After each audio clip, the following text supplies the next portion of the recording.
pengetahuan seputar edukasi tentang polusi udara. Apa itu polusi udara? Polusi udara merupakan hasil dari buangan yang dihasilkan dari aktivitas manusia dalam memenuhi kebutuhannya dari sektor produksi maupun sektor transportasi. Lalu selanjutnya ada sumber polusi udara. Nah, letak Desa Cipacing tidak amat strategis untuk kondisi kualitas udara yang baik. Desa Cipacing terletak dekat dengan kawasan pabrik. Selain itu, Desa Cipacing memiliki jalan raya yang cukup besar membelah dua desa. Selain limbah pabrik dan kendaraan, ada beberapa macam faktor penyebab polusi udara. Selanjutnya adalah efek polusi udara. Yang pertama, dapat terganggunya sistem kekebalan tubuh. Nah, paparan polusi udara dapat melemahkan kemampuan tubuh untuk melawan infeksi dan penyakit sehingga individu rentan terhadap penyakit menular. Lalu selanjutnya, terganggunya kesehatan mental. Lingkungan yang udaranya tercemar dapat menyebabkan gangguan tidur dan stres sehingga berujung pada kecemasan dan depresi. Lalu, pembentukan kabut asap dan hujan asam. Hal ini dapat merusak tanaman, hutan, dan badan udara. Lalu terganggunya ekosistem, organisme tanah, tumbuhan, dan hewan yang tergantung pada kondisi lingkungan juga dapat berpengaruh oleh kondisi udara sehingga dapat mengancam kelangsungan hidup mereka. Lalu kontribusi terhadap pemanasan global dan perubahan iklim. Polutan yang terkandung di udara seperti karbon dioksida, metana, dan dinitrogen oksida dapat menjadi kontributor signifikan terhadap pemanasan global dan perubahan iklim. Sementara itu, perubahan suhu dan pola cuaca juga dapat memicu naiknya permukaan laut. Lalu selanjutnya, terganggunya pernafasan. Pencemaran udara yang berasal dari asap kendaraan, asap pabrik, asap rokok, dan sebagainya bisa memicu terjadinya gangguan pernafasan. Menghirup polusi udara dalam jangka panjang dapat menyebabkan gangguan pernafasan kronis seperti penyakit paru obstruktif kronis atau PPOK dan asma. Lalu selanjutnya adalah terganggunya sistem peredaran darah. Karbon monoksida yang jumlahnya banyak akan membuat kadar protein, inflamasi, dan meningkatnya kekentalan darah sehingga bisa memicu radang pembuluh darah. Selain itu, partikel bahaya dalam udara juga meningkatkan risiko terkena penyakit kardiovaskular seperti jantung koroner, serangan jantung, dan stroke.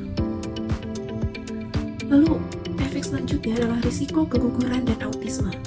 Bagi ibu hamil, polusi udara bisa memicu peradangan di seluruh tubuh dan memicu kelahiran secara prematur. Untuk janin, polusi udara kelak dapat mengakibatkan asma dan memicu autisme. Lalu terganggunya fungsi otak.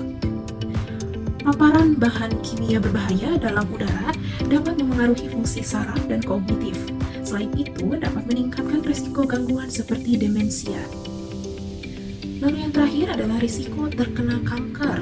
Beberapa polutan udara seperti dalam bentuk partikel ultrafine dapat merusak DNA dan memicu pertumbuhan sel kanker. Lalu selanjutnya cara mengecek kualitas udara. Yang pertama, buka situs IQAir di www.iqair.com atau buka aplikasi Air Visual di smartphone Anda. Lalu yang kedua, pastikan sudah diizinkan untuk mengakses fitur lokasi atau GPS. Yang ketiga, tunggu beberapa saat hingga aplikasi berhasil mendeteksi lokasi Anda. Setelah itu, akan muncul secara otomatis skor indeks kualitas udara di sekitar lokasi. Lalu selanjutnya, pengguna dapat melihat skor indeks kualitas udara di wilayah lain. Caranya dengan menuliskan nama wilayah yang hendak dicari pada kolom pencarian. Sekarang, mari kita fokus pada indeks kualitas udara atau AQI. AQI ini adalah angka yang menunjukkan seberapa baik atau buruk kualitas udara di suatu tempat. Skor AQI dapat dibagi menjadi beberapa kategori. Yang pertama, skor 0 hingga 50 disebut baik, yang berarti udara di luar aman untuk aktivitas harian kita. Lalu skor 51 hingga 100 adalah sedang. Pada tingkat ini, kualitas udara tidak mempengaruhi kesehatan kita secara langsung, tetapi tetap disarankan untuk mengurangi ventilasi udara luar masuk ke dalam rumah. Lalu selanjutnya skor 101 hingga 150 adalah tidak sehat untuk kelompok sensitif. Orang-orang dengan kondisi kesehatan tertentu harus berhati-hati dan sebaiknya menghindari aktivitas di luar. Selanjutnya, skor 151 hingga 200 disebut tidak sehat. Pada tingkat ini, kualitas udara dapat merugikan kesehatan, sehingga disarankan untuk mengurangi aktivitas di luar ruangan dan menggunakan masker. Selanjutnya, skor 201 hingga 300 adalah sangat tidak sehat, di mana banyak orang dapat merasakan dampak negatif pada kesehatannya. Sebaiknya kita tetap di dalam ruangan dan menggunakan pembersih udara.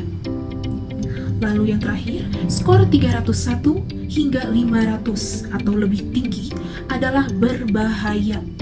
Pada level ini, semua orang berisiko tinggi mengalami masalah kesehatan serius seperti iritasi parah dan masalah pernapasan. Lalu selain AQI, penting juga untuk memahami data tentang konsentrasi partikulat seperti PM2,5 dan PM10. Partikulat PM2,5 sangat halus dan bisa masuk ke dalam aliran darah yang melalui paru-paru. Sedangkan PM10 lebih besar dan kasar, namun bisa menembus jauh ke dalam paru-paru. Kedua jenis partikulat ini berbahaya, terutama bagi orang dengan masalah pernapasan. Selanjutnya, mengenai do's and don'ts dalam menghadapi kualitas udara yang buruk. Apa yang tidak boleh dilakukan, yaitu membakar sampah dan merokok dalam ruangan. Lalu apa saja yang harus dilakukan? Yang pertama, menggunakan masker. Pakai masker yang nyaman dan efektif untuk melindungi dari polusi udara, terutama yang memiliki 3 lapis kain dan filter. Selanjutnya, hindari rush hour. Hindari keluar saat pagi dan sore waktu polusi sedang tinggi.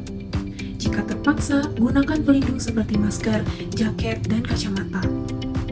Lalu konsumsi makanan yang bernutrisi, terutama buah dan sayuran, untuk meningkatkan sistem kekebalan tubuh.